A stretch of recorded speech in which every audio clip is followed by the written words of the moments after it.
అబ్బాయిలు అమ్మాయిలు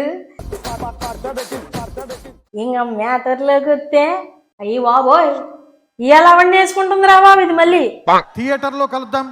ఈ సంక్రాంతిని చాలా గొప్పగా జరుపుకుందాం, ఆనందంగా జరుపుకుందాం.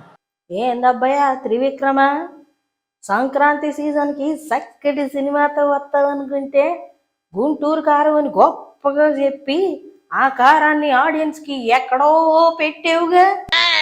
వసే బామా మహేష్ బాబు ఫ్యాన్స్ కనుక విన్నారనుగా నీకు చెత్తడే నోరు మీవే. నేను మాట్లాడేది త్రివిక్రమ్తో. త్రివిక్రమ్తో అయితే ఓకే, ప్రిన్స్ జోలికి రాకు. ప్రిన్స్ మహేష్ బాబు ఈ సినిమాలో ఎంత చక్కగా చేయాలో అంత చక్కగా చేసాడు. కానీ త్రివిక్రము నువ్వే కాదనా అని గాలికి వదిలేసి మా ఓపికతో ఫుట్బాల్ ఆడేసావు. అదేంటి బామా ఆ కుర్చీని సాంగ్ అదిరిపోయింది కదే, అది యూట్యూబ్ లో వైరల్ అయిన పదంతోనే కదే చేసింది. ఆ కుర్చీని మడతబెట్టి మెడలు ఇరిగిపోయినాయి.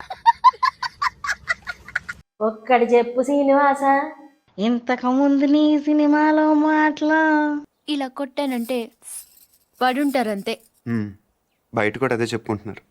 ఇప్పుడు నీ సినిమాలో మాటలు ఇంట్లో గుడ్లు కోళ్ళు ఆడుతున్నాయి, మీరు ఆడుతున్నారో తెలియట్లేదు. రాజులు ఇలాంటి ఫిగర్లతో కష్టం రా. నీకు పైత్యం ఎక్కువైందా, బద్ధకం మెరిగిందా, లేక చిప్పే దొబ్బిందా?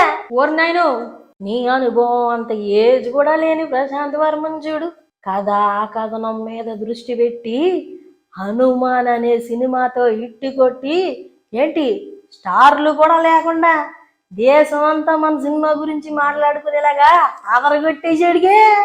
మరి నీకేమైందయ్యా త్రివిక్రమ? మైక్ పట్టుకొని స్టేజ్ ఎక్కితే నీ స్పీచ్లతో అందరినీ ఐస్కాంతంలా లాక్కుంటావుగా. ఒక సినిమాకి 100% పనిచేయాలంటే 200% పనిచేసే హీరో ఎవరైనా ఉన్నారంటే మహేష్ గారు. మరి ఆ స్కిల్స్ సినిమాలో చూపించవేందయ్యా సామే? అసలు తగ్గట్లేదుగా, అంతేనా? లేకపోతే నేనేం చేసినా వాళ్ళే చూస్తారులే అనుకుంటున్నావా? ఒక స్టార్ హీరోని పెట్టుకొని ఇద్దరు హీరోయిన్ని పట్టుకొని గురూజీని అలా కనకే బామ్మ.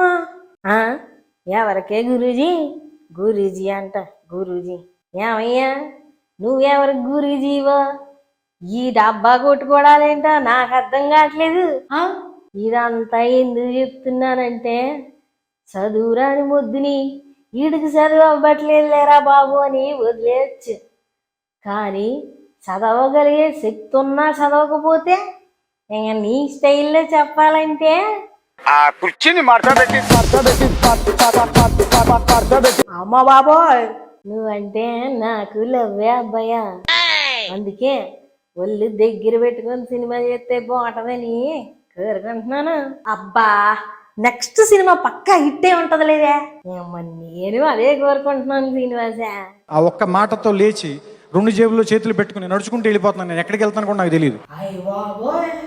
నా మాటల్ని పాజిటివ్గా తీసుకోండి. మరి అలాగే మా ఛానల్ని సబ్స్క్రైబ్ చేయండి. మా కమెంట్లకి మీకేమనిపించిందో కింద కమెంట్ చేయండి. గంట సింబల్ కూడా ఆన్లో పెట్టుకోండి. ఉంటాను మరి.